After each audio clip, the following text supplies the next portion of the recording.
साथियों, स्वागत है आप सभी का एक बार फिर से। तो जैसा कि हम कुछ पार्ट्स को कवर कर रहे थे, उसी क्रम में अब हम कुछ और टॉपिक्स को देखते हैं।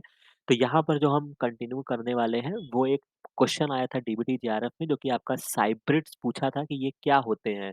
तो इसको क्वेश्चन को सॉल्व करने के लिए थोड़ा-सा हमको प्लांट टिश्यू कल्चर की तरफ जाना होगा और ये एक इम्पोर्टेंट टॉपिक है, जो आप कोशिश कीजिएगा कि आप इसको थोड़ा-सा पढ़ लीजिएगा। कोई बहुत बड़ी बात नहीं है इसमें। ठीक है, इम्पोर्टेंट जो इन्फॉर्मेशन है वो मैं अभी आपको पढ़ा दूँगा, इसके अलावा जो भी इस पार्ट में आते हैं, तो उनको थोड़ा-सा देख लीजिएगा, ये एक इम्पोर्टेंट टॉपिक है, राइट? तो यहाँ पर जो हम चीज़ों को यहाँ पे देखने वाले हैं बेसिकली, तो उसको हम पहले समझ लेते हैं और फिर उसके बाद हम यहाँ पे इस पर्टिकुलर क्वेश्चन को आके सॉल्व करेंगे। तो सबसे पहले क्या होता है, प्रोटोप्लास्ट फ्यूज़न क्या होता है या सोमैटिक हाइब्रिडाइजेशन क्या होता है? तो it is a fusion of the protoplast of the 2 plant belonging to different variety के होंगे या स्पीशीज के होंगे या फिर जेनरा। तो कहने का मतलब है कि आपको प्लांट टिश्यू कल्चर करना है तो उनके सेल्स को आपको मिलाना होगा, राइट? यही तो करना होगा। तो प्लांट में हम जिस चीज का फ्यूजन कराते हैं उसको हम क्या बोलते हैं? प्रोटोप्लास्ट बोलते हैं। ठीक है, अब ये प्रोटोप्लास्ट क्या होता है इसको समझ लीजिए। The cells are first treated with the enzyme pectinase and cellulase. ये दो एंजाइम को याद रखिएगा, क्योंकि अब ये क्यों लग रहे हैं?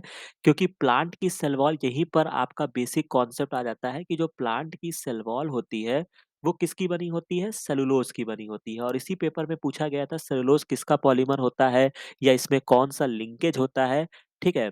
तो इसपे बीटा 14 लिंकेज होता है, इसको भी याद रखिएगा, बहुत ही इम्पोर्टेंट क्वेश्चन है जो एग्ज़ाम में पूछा जाता है, ग्लूकोज़ के मॉलिक्यूल से ये बना हुआ होता है। इसके अलावा उनकी सरफेस पे पेक्टिन भी पाया जाता है, ठीक है? तो जब आपको पेक्टिन को तोड़ना है तो आपको पेक्टिनेज़ चाहिए, सेलुलोज़ को ब्रेक करना है तो आपको सेलुलेज़ चाहिए। कोई कन्फ्यूज़न नहीं होनी चाहिए। इसके बाद ये एंजाइम क्या करते हैं, डिसॉल्व द सेल वॉल को डिसॉल्व कर देते हैं, जिससे क्या बनता है, नेकेड प्रोटोप्लास्ट प्रोड्यूस होता है। तो कहने का मतलब है, अगर आपसे पूछा जाएगा कि प्रोटोप्लास्ट किसे कहते हैं, तो हम क्या कह सकते हैं? सेल्स विदाउट सेल वॉल कह सकते हो ना? क्योंकि जब हमने सेल वॉल को हटा दिया तो जो चीज़ हमको मिला वो हमको क्या मिला? प्रोटोप्लास्ट मिला। तो ये आपका प्रोटोप्लास्ट प्रिपरेशन होता कैसे है? तो आप यहाँ पे देख सकते हैं, ये प्लांट की सेल होगी। प्लांट के जो कैरेक्टरिस्टिक होता है वो आपको याद रखना होगा। प्लांट में क्या होता है, ये उनका कैरेक्टरिस्टिक फीचर होता है, क्योंकि उनके पास सेल वॉल होती है और हमारे केस में क्या होता है, सेल मेम्ब्रेन होती है, राइट? फिर क्या होगा, प्लांट में आपका वैक्यूल होगा, न्यूक्लियस होगा। तो हमने सेल वॉल को डाइजेस्ट कराने के लिए क्या किया, सेलुलेज एंजाइम दिया और पेक्टिनेज एंजाइम दिया, ठीक है? और बाकी बीच में प्लाज्मा लेमा वगैरह होती है। तो अब जो आपको प्राप्त हुआ वो क्या बना, प्रोटोप्लास्ट मिला।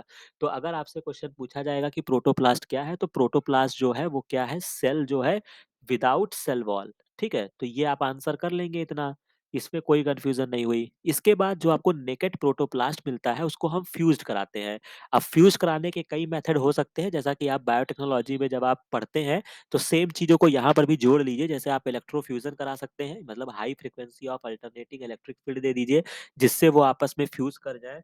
ठीक है, तो एक तरीका आपका ये हो सकता है और दूसरा तरीका, या कोई आप केमिकल मेथड का यूज़ करते हैं, उसको हम क्या बोलते हैं, केमी फ्यूज़न बोलते हैं या कीमो फ्यूज़न बोलते हैं। अब यहाँ पर जो केमिकल को नाम है आपको याद रखना है, उसमें जो सबसे मोस्ट इम्पोर्टेंट नाम है वो आपका पॉलीएथाइल ग्लाइकॉल है, जो आपसे बहुत बार एग्ज़ाम में पूछा जाता है और पूछा जाएगा। ठीक है? और दूसरा जो आपका केमिकल है वो आपका सोडियम नाइट्रेट है। तो कहने का मतलब है, दोनों नाम आपको याद रखना है, बट आपको पॉलीएथिलीन ग्लाइकॉल तो आपको भूलना ही नहीं है। ठीक है? तो हम केमिकल फ्यूज़न के लिए क्या इस्तेमाल करते हैं? पॉलीएथिलीन ग्लाइकॉल का इस्तेमाल करते हैं, जिससे क्या बन जाता है? हाइब्रिड प्रोटोप्लास्ट बन जाते हैं। हाइब्रिड प्रोटोप्लास्ट को कैन बी फर्दर ग्रो किया जा सकता है, जिससे वो नए प्लांट बना लेंगे।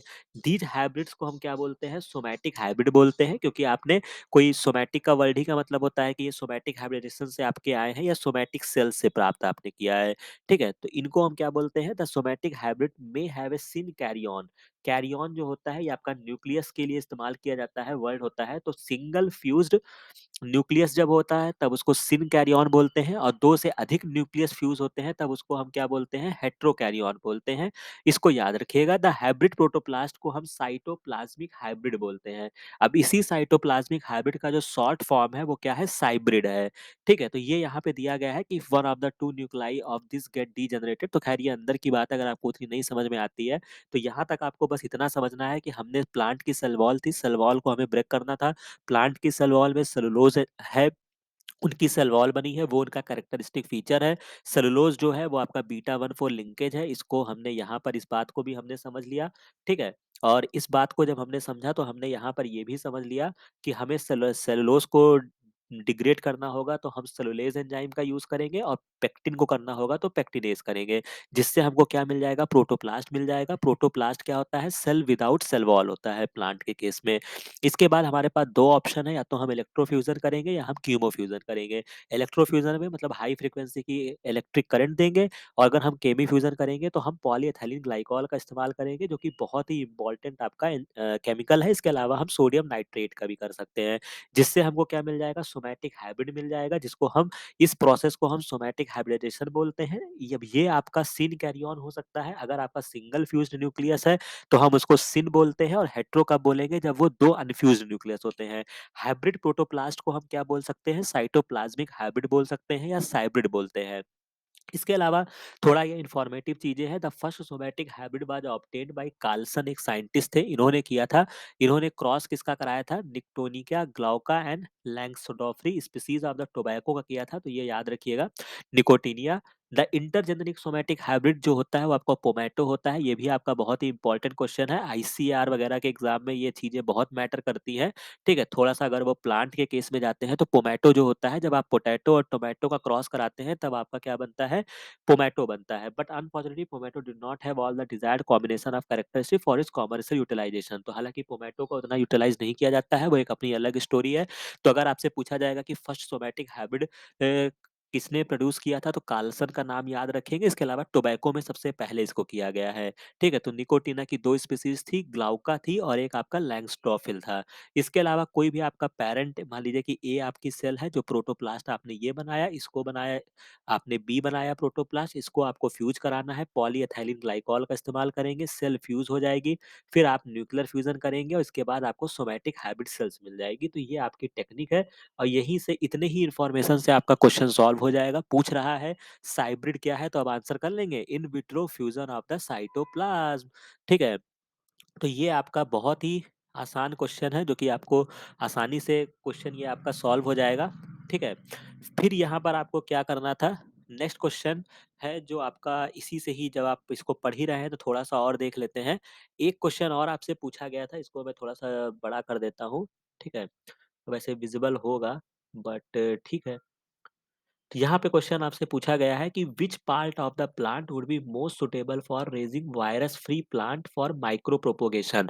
तो माइक्रो प्रोपोगेशन के लिए हम कौन से प्लांट के पार्ट का इस्तेमाल करते हैं, ठीक है? तो ये आप जब application of the plant tissue culture पढ़ेंगे तो वहां पे आप देखेंगे, तो रैपिड क्लोनल प्रोपोगेशन का मतलब होता है कि बहुत जल्दी मतलब उनका प्रोपोगेशन कराना, या कम समय में उनका पैदावार को बढ़ाना। तो by application of the tissue culture के एप्लीकेशन से ये पॉसिबल हुआ to achieve propagation of a large number of plant in very short duration. समझ रहे हैं? तो जब प्लांट टिश्यू कल्चर की टेक्निक आई, बायोटेक्नोलॉजी आया, तो उससे हमको यही तो फायदा हुआ कि हम उनका प्रयोग करके बहुत ही कम समय में लार्ज नंबर ऑफ प्लांट को प्रोड्यूस कर सकते हैं। This method of producing thousands of plant through tissue culture, इसको हम क्या बोलते हैं? माइक्रो प्रोपोगेशन बोलते हैं। तो ये टेक्निकल टर्म है, याद रखिएगा। हो सकता है किसी तरह से एग्जाम में आपसे पूछ लें, क्योंकि माइक्रो प्रोपोगेशन का नाम यहाँ पर इन्होंने लिया है, तो हो सकता है कि नेक्स्ट टाइम एग्जामिनर आपसे केवल माइक्रो प्रोपोगेशन पूछ ले। Each of these plant will be genetically identical होते हैं। तो जब भी कोई आइडेंटिकल टर्म इस्तेमाल होता है तो वो हम क्या बोलते हैं? उनको सोमा क्लोन बोलते हैं। सोमा का मतलब सेम, और क्लोन जो होते हैं वो उनके आइडेंटिटी प्रोजेनी को हम क्या बोलते हैं? क्लोन्स बोलते हैं। Many important food plant like tomato, banana, apple have been produced किए जाते हैं इस मेथड से। इसके अलावा पैथोजन फ्री प्लांट भी हम बना सकते हैं। तो recovery of healthy plant from the disease plant is possible by meristem culture से आप कर सकते हैं। Resistance of tungro virus and leaf hopper in rice is developed by tissue culture. तो कुल मिला के मेरी स्टेम कल्चर से हम वायरस फ्री प्लांट को प्राप्त कर सकते हैं। अब ये मेरी स्टेम क्या होता है, इसको समझ लेते हैं। Pathogen free clones of plant can be obtain through मेरी स्टेम कल्चर, बिकॉज मेरी स्टेम जो होता है ये आपके एपिकल और एक्सिलरी, ये आपके प्लांट में, जब आप प्लांट को थोड़ा डिटेल में जाके पढ़ेंगे तो वहां पे ये टेक्निकल उनके पार्ट्स होते हैं। एपिकल मेरिस्टम जो कि सेल्स ग्रोथ करती है, तो ये बहुत सारी इनकी सेल्स होती है ना, जैसे आपको याद आया होगा, जैसे आपने पैरन काइमा पढ़ा होगा, कॉलन काइमा पढ़ा होगा, उसी तरीके से इनकी मेरी स्टेम सेल्स होती हैं जो एक्टिवली डिवाइड करती हैं, ठीक है? तो बहुत ज्यादा तो नहीं, थोड़ा-सा इसमें बॉटनी का इस्तेमाल है, अगर आपको याद आ जाता है तो बहुत अच्छी बात है, नहीं तो बस थोड़ा-सा समझ लीजिएगा, बहुत ज़्यादा अंदर नहीं जाना है, ठीक है? तो मेरिस्टेम कल्चर आप करेंगे, मेरिस्टेम क्या होता है, एपिकल और एक्सिलरी दोनों पार्ट को लेते हैं, ये फ्री ऑफ वायरस होता है।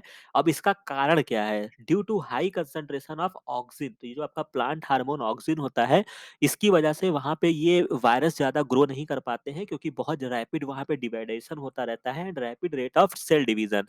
तो अगर आपसे नेक्स्ट टाइम पूछा जाएगा कि एपिकल मेरिस्टेम से वायरस फ्री प्लांट आपको क्यों मिलता है, तो उसके पीछे क्या कारण है, तो कौन से हार्मोन की स्टोरी होती है, तो वहाँ पे ऑक्सिन हार्मोन की स्टोरी होती है। समझ रहे हैं? क्योंकि इतना ज़्यादा वहाँ पे कंसंट्रेशन ऑक्सिन की होती है, जिससे वो मतलब इतनी ज़्यादा सेल्स ही डिवाइड करती रहती हैं कि वायरस बहुत जल्दी ग्रो वहाँ पे नहीं कर पाता। मतलब उसको समय ही नहीं दिया जाता है कि तुम वहाँ पे टिक सको।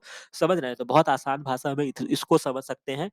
बाकी ये यहाँ पे दिया गया है कि apical meristem by one two leave primordia में भी टेकन आप कर सकते हैं, जिससे आप एपिकल बर्ड स्टरलाइज करेंगे, फिर उनको कल्चर मीडिया में यूज करेंगे, और जब भी आप कोई भी काम करते हैं तो एसेप्टिक कंडीशन में कहते हैं करते हैं, मतलब कोई भी कंटामिनेशन ना आए, मतलब बहुत ही साफ सुथरा व्यवस्था होना चाहिए। जब आप लैब में कभी जाएंगे, जेआरएफ पास आउट करके आपने डिजर्टेशन में जब आपने कार्य किया होगा, तो एसेप्टिक कंडीशन मेंटेन की जाती है कि आप जो अपना डिजायर चीजों का एक्सप्रेशन देखना चाहते हैं वही आप कर सकें।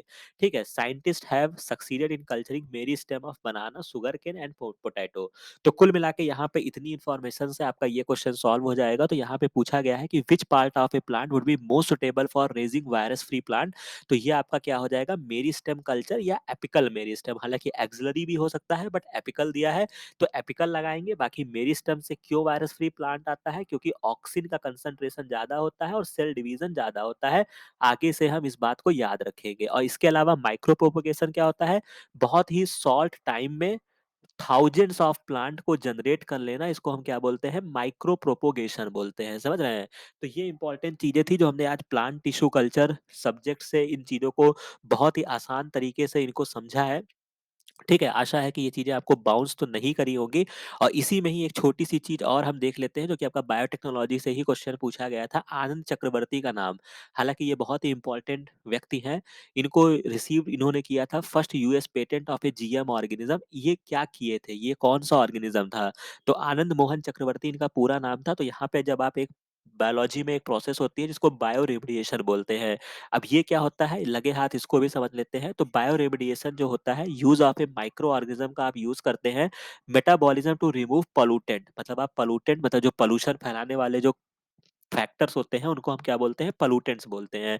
Technology can be generally classified की जा सकती है इन सीटू या एक्स सीटू। ये वही आपका क्लासिफिकेशन हो जाता है जब आप इन सीटू कंजर्वेशन करते हैं या एक्स सीटू कंजर करते हैं। इन सीटू का मतलब क्या होता है कि आप उसी जगह पे कर रहे हैं। Bio remediation involve treating the contaminated material at the site, मतलब जहाँ पे वो प्रॉब्लम थी आपने वहीं पर बायो रेमिडिएशन प्रोसेस किया। और एक्स सीटू का मतलब होता है कि आपने उस कंटामिनेटेड मटेरियल को कहीं और ले जाके उसमें सुधार किया। तो यहाँ पे आपको कोई कंफ्यूजन नहीं हुई। बायो रेमिडिएशन आज से हमने समझ लिया कि इसमें हम माइक्रो ऑर्गेनिज्म का यूज करते हैं टू रिमूव पोल्यूटेंट को। बस इतनी बात हम याद रखेंगे। इसके बाद ये स्पीसीज का नाम याद रखिएगा, स्यूडोमोनास पिट्यूडिया होता है। इसको सुपर बग्स भी बोलते हैं। ठीक है, ये मोस्ट इंपॉर्टेंट है। जब तक आप बायोटेक्नोलॉजी का पेपर देंगे जीवन में, यह आपको कहीं ना कहीं मिलता रहेगा, सुपर बग्स के नाम से और स्यूडोमोनास पिट्यूडिया के नाम से। इसको डेवलप किया था आनंद मोहन चक्रवर्ती ने, used for clearing oil spills. तो ये ऑयल स्पिल्स को क्लियर, मतलब जो तेल का रिसाव होता है उसको कम करने के लिए इसको इन्होंने किया था। बाकी ये डिटेल मैकेनिज्म इस तरीके का पूरा आपका एक बायोटेक्नोलॉजी में आपका पूरा चैप्टर ही आता है। तो ज्यादा समझने के लिए आप वहां पे जा सकते हैं, बट इतने इन्फॉर्मेशन से आपका ये क्वेश्चन जो होगा वो सॉल्व हो जाएगा। तो आनंद मोहन चक्रवर्ती, जो कि ये 2020 का पेपर है, तो मैं ये भी बता दूं कि अप्रॉक्स 2020 के टाइम ही शायद इनका निधन भी हुआ था। इसी वजह से डीबीटी ने, मतलब चूंकि ये उनके डीबीटी के रिगार्डिंग बहुत ही इंपॉर्टेंट ये थे, तो डीबीटी के ऑफिशियल वेबसाइट पर भी अपडेट था आनंद मोहन चक्रवर्ती के बारे में, और इसी वजह से इन्होंने कहीं ना कहीं इस क्वेश्चन को ड्राइव किया। ठीक है, तो आनंद मोहन चक्रवर्ती का जो रिलेशन है वो स्यूडोमोनास से है। डिग्रेड किया था पेट्रोलियम प्रोडक्ट्स वगैरह के लिए, डिग्रेड करने के लिए। तो आप यहाँ पे समझ सकते हैं क्लियरिंग ऑयल स्पिल्स। बाकी आप डिटेल में जाना चाहें तो इसके बारे में आप गूगल पे सर्च करके थोड़ा बहुत पढ़ सकते हैं। बाकी इसके अलावा आपको यहाँ पे डॉली, जो कि आपका एक क्लोन शिप था, जो कि आपका फर्स्ट क्लोन था। ठीक है? तो ये सारी चीज़ें जब आप पढ़ते हैं, तो डॉली वगैरह भी याद रखिएगा कि डॉली जो होती है वो आपकी शिप होती है, ट्रांज़ेनिक माउस वगैरह एक अलग स्टोरी है, क्लोन इकोलाई एक अलग स्टोरी है। तो कुल मिला के हमने यहाँ पे कुछ टेक्निक पार्ट को समझा है, प्लांट टिश्यू कल्चर वगैरह से, राइट? इसके अलावा जो आपको कुछ और बातें हैं, वो हम नेक्स्ट पार्ट में करेंगे क्योंकि अभी हमारा बायोटेक से रिलेटेड ये चीज़ें हुई हैं, तो हो सकता है कि आपको चीज़ें बाउंस कर जाएँ, बट आप इसको एक सेपरेट चीज़ें लेके समझिएगा बहुत ही आसानी से। 3 चीज़ों को हमने एक्सप्लेन किया है, आसानी से समझ जाएँगे तो हो सकता है नेक्स्ट टाइम आपको कुछ क्वेश्चंस यहाँ पे में देखने को मिल जाए अपने नेक्स्ट एग्ज़ाम में। तो आशा है कि ये वीडियो, ये क्लास आपको अच्छी लगी होगी। बाकी कोई आपका क्वेश्चंस है, कोई आपकी सजेशन है या आप कुछ और अपनी चीज़ों को पूछना चाहते हैं, तो वो भी आप कमेंट सेक्शन और हमारे टेलीग्राम चैनल जो कि मैं बार-बार आपको बता रहा हूँ, लक्ष्य जेआरएफ चैनल है जो कि आपको टेलीग्राम पे लिंक मिल जाएगा, सॉरी इसी यूट्यूब चैनल पर ही लिंक मिल जाएगा। तो जॉइन करिए, अपने क्वेश्चंस वहाँ पे भेज सकते हैं, अपनी चीज़ों को देख सकते हैं। ठीक है? तो बाकी चीज़ें अच्छी लगी हो, ये इन्फॉर्मेशन अच्छी लगी होगी तो इस चैनल को लाइक कीजिएगा, शेयर कीजिएगा। बाकी मिलते हैं नेक्स्ट वीडियो में नेक्स्ट इन्फॉर्मेशन के साथ। Thank you very